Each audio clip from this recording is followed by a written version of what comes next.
So how do we find player development? I think for us, we've over time have kind of been tweaking like what's our definition of player development, what's our mission, and I think right where we kind of land at the moment is, we're looking to create spaces to allow our players' aspirations to thrive. And when I say create spaces, like I think about it, especially in this pandemic, the spaces have been virtual. But how are we creating avenues in different ways for players and their varying interests to come out and show out? So that's kind of how we kind of look at it. So yes, from a granular standpoint, it's around the kind of the personal and professional development of players, but everyone's development is different. So for us, we're always looking to kind of create that space and create that avenue. So I think in addition, as we think about like how those spaces come out, I think our goal is kind of threefold, and I'm sure Cherokee and Jon can add to this, but really the first goal is for players to never stop learning. Kind of the second is to continue to develop as leaders.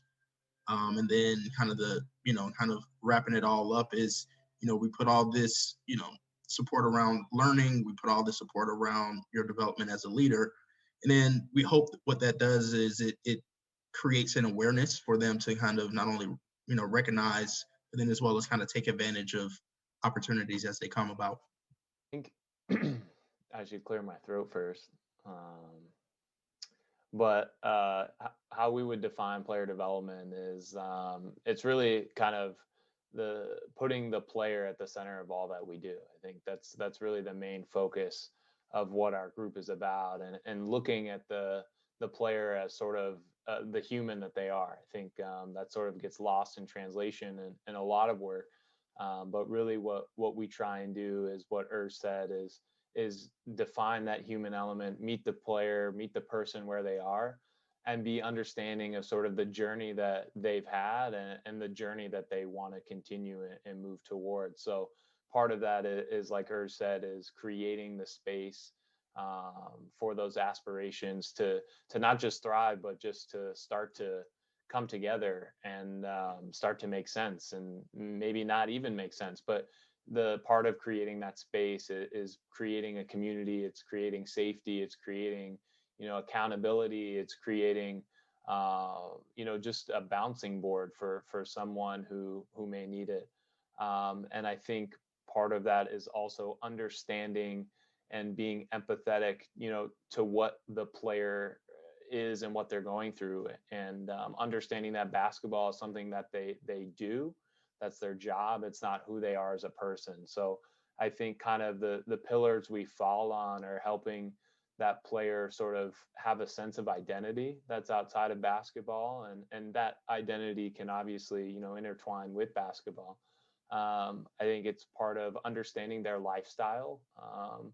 It's also partly becoming in touch with their mind and body. So that being nutrition or mental health and wellness, but also just creating, like said, a space to be a lifelong learner in those pillars, but also being knowledgeable of the history of basketball, the understanding of the business of basketball, how my interests can elevate the game of basketball and the league. And part of that also just being someone that can sit at the table at a finance conversation or a business conversation and not always rely on others, but be self-reliant in their own business adventures as kind of their own, brand, their own CEO, their own person. So I think that's sort of an encapsulation of what player development is.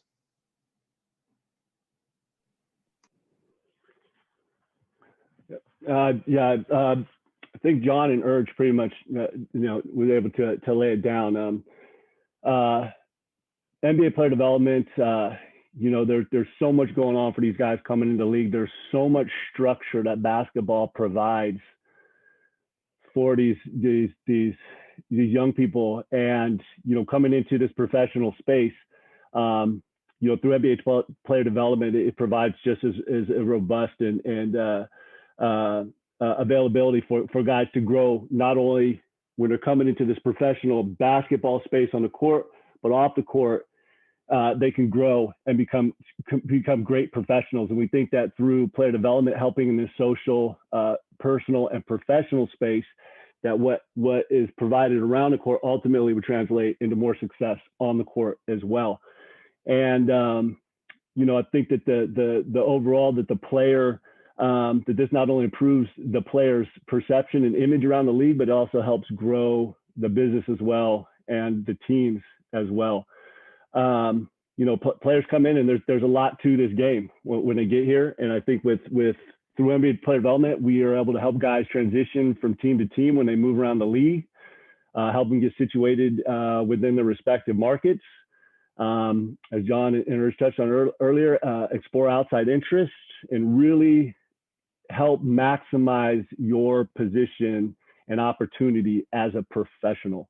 And that's what's more important there, is super important, because these guys coming into are really young, and you're really expected to not only endure a lot, but produce a lot as well. And there's a lot to that. So I think knowing that on the NBA side, that the players have somebody at the league office that is there with their best interests, that's always available.